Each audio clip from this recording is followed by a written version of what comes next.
Katatapos lang magdepensa ni Sabalenka sa Miami. Pababa ang takbo ni Swiatek.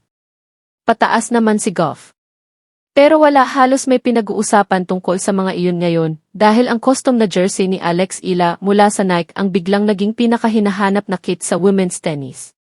At dahil dito, mukha nang hindi na nakakasabay ang pinakamalalaking sports brand. Gumastos ng malaki ang Adidas kay Gauff. Ang Nike naman ay nakatutok na. Bawat linggo, todo ang content machine ng Wix para i-promote ang top 10.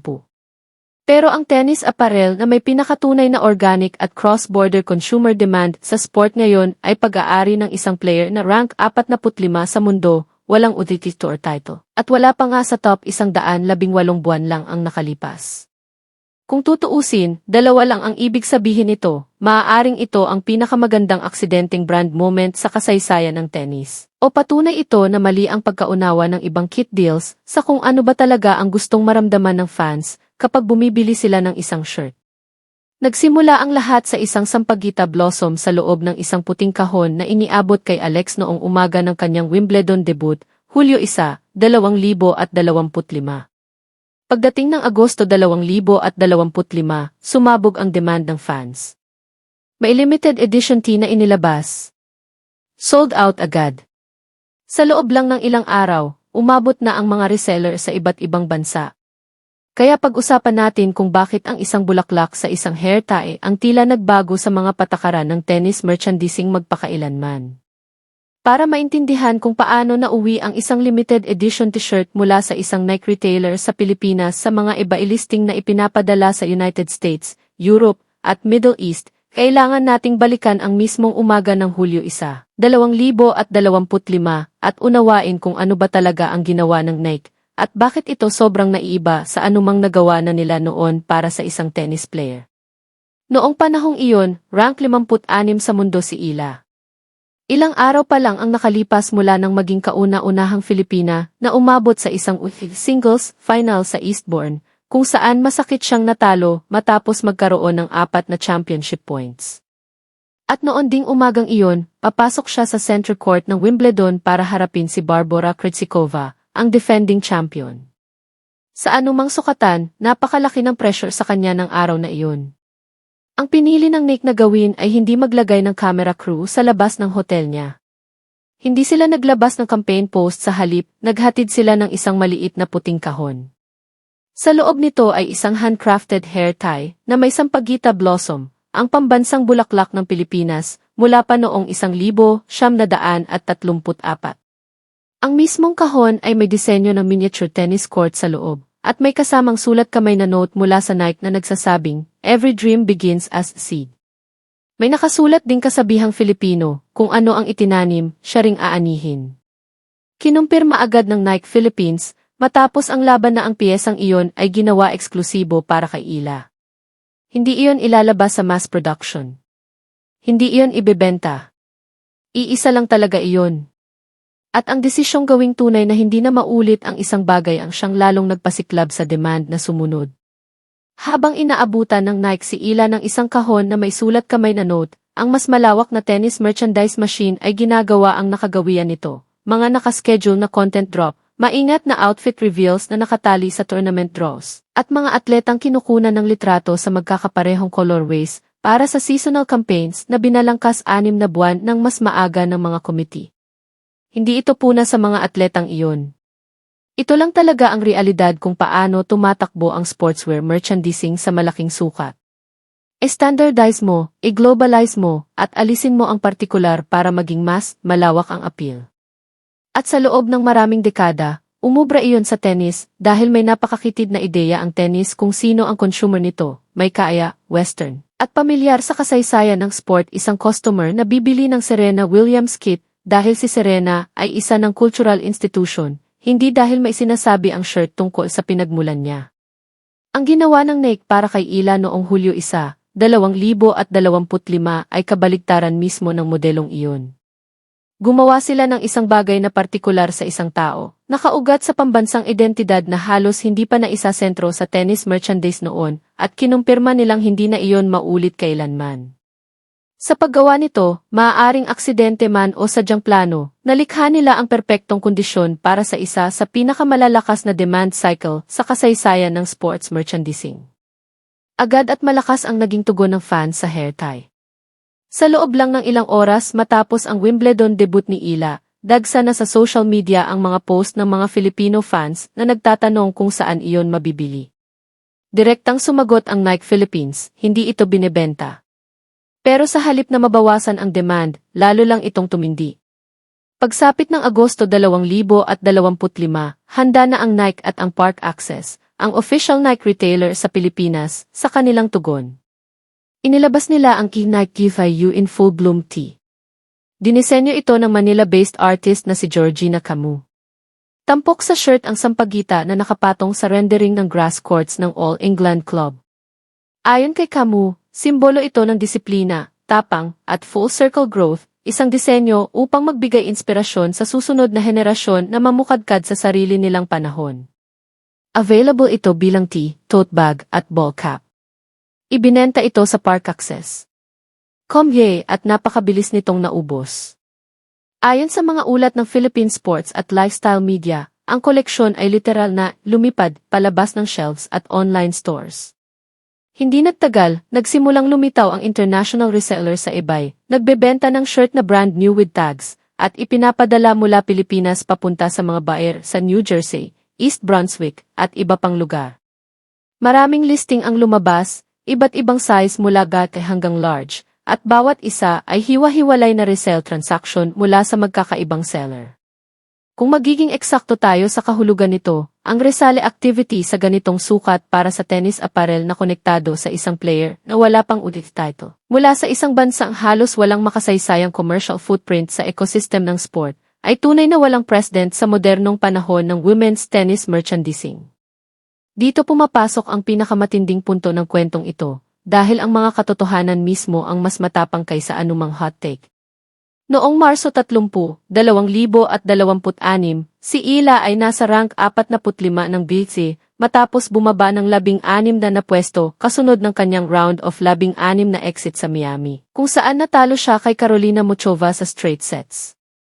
Ang career high ranking niya ay number 20 na naabot niya noong Marso 16 na 2026. Wala pa rin siyang UTT Tour Level Singles title. Mayroon siyang isang UTT 125 title mula sa Guadalajara noong 2026. Hindi iyan ang karaniwang numero ng isang nangingibabaw na world beater. Iyan ang numero ng isang kapana-panabik na batang manlalaro na mabilis ang pag-angat at may tunay na makasaysayang mga breakthrough. Kabilang ang pagtalong kina Madison Keys at Iga Swiatek sa iisang linggo sa 2025 Miami Open at pag-abot sa semifinals ng tournament na iyon bilang wild card na rank 140. Pero hindi pa niya na-convert ang mga breakout performance na iyon sa mga titulo. At gayunman, ang kit niya ang sold out. Ang shirt niya ang nasa eBay. Ang Nike collaboration niya ang sentro ng cultural conversation. May Coco Gauff ang Adidas, ang reigning French Open champion at world number 3. May Iga Swiatek ang Nike, isang 5 beses na Grand Slam champion at kasalukuyang rank 4. Malaking bahagi ng marketing infrastructure ng BT ay umiikot sa pagtutulak sa mga pangalang ito at sa mga partnership nila sa pinakamalawak na audience. Pero wala sa mga campaign na iyon ang nagdulot ng sellout event noong 2025. Wala sa mga iyon ang lumikha ng international resale listing sa loob lang ng ilang araw matapos ang retail drop. Wala sa mga iyon ang nag-udyok sa fans na kunan ng litrato ang gift boxes at magsulat ng mga Instagram caption sa 2 wika tungkol sa kahulugan ng isang bulaklak sa kanilang bansa.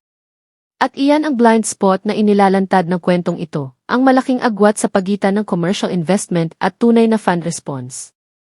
Madaling sabihin na sinuwerte lang ang Nike na nagkataong sumabay ang breakout run ni Ila sa isang mahusay na cultural gesture at ang virality na ang gumawa ng natitira. Pero minamaliit ng ganitong framing ang totoong nangyari. Ang sampagita ay hindi random na design choice. Ito ang pambansang bulaklak ng Pilipinas mula pa noong 1934. May tiyak itong bigat sa kulturang Filipino, sumasagisag sa kadalisayan, kababaang loob at pagtitiyaga. Ibinibenta ito sa maliliit na garland sa mga simbahan at tabing kalsada sa buong bansa. Isa itong simbolo na kinikilala ng mga Pilipino, hindi bilang fashion reference, kundi bilang bagay na nakaugnay sa alaala, pamilya at lugar. Nang ilagay ng Nike ang bulaklak na iyon sa isang hair tie, para sa isang batang babae na papasok sa Wimbledon debut niya, hindi lang nila ina-accessorize ang isang atleta. Ipinapahayag nila sa isang visual language na hindi na kailangang isalin para sa milyon-milyong Filipino fans na ang sandaling iyon ay para sa Pilipinas. Na si Ila ay hindi lang naglalaro sa Wimbledon. May dala siyang bahagi ng tahanan papunta sa pinakaprestihiyosong grass court sa mundo.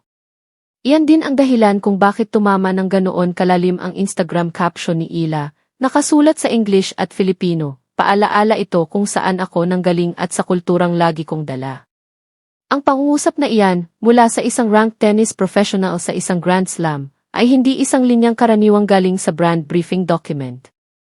Galing iyan sa isang taong lubos na nakaunawa kung ano ang ibinigay sa kanya. At ang pagiging totoo na iyon ang variable na hindi kayang bilhin ng kahit gaano kalaking marketing spend. At iyon din ang variable na kasalukuyang kulang sa halos lahat ng iba pang kit deal sa women's tennis, mula sa Adidas contract ni Goff hanggang sa Nike arrangement ni Swiatek, at sa bawat iba pang maingat na binuong sponsorship sa top 20. Ang mas malawak na commercial story ay ito, dumaraan ang Nike sa masalimuot na yugto.